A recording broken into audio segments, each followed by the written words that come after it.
topic of the day, what is guardianship? So there are several areas of law in New York that are called guardianship.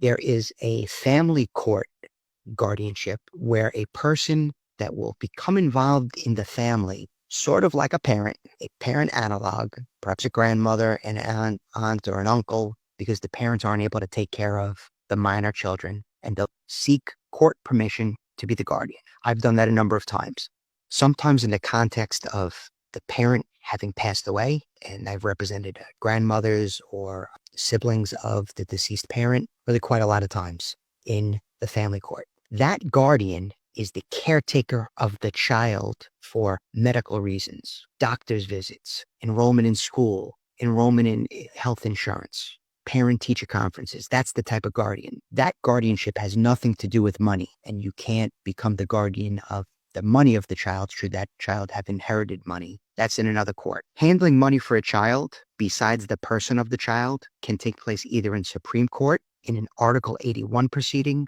or surrogate's court, also in a guardianship proceeding. So guardianship generally is a legal arrangement where the court gives permission for one person to have the legal right to make decisions for another person. So if there's a child that's 16 or 17 or 2 or 3 years old, right, that child can't make decisions.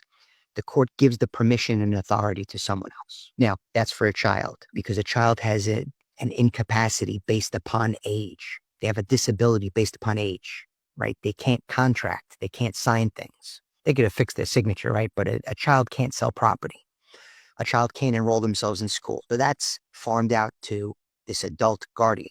But similarly, an adult that has dementia or Parkinson's or Alzheimer's or the victim of an assault or an attack or even a disability based upon a stroke or a mental incapacity because of special needs, that incapacitated adult also needs a guardian. So whether a person is an incapacitated adult, they had formerly had capacity.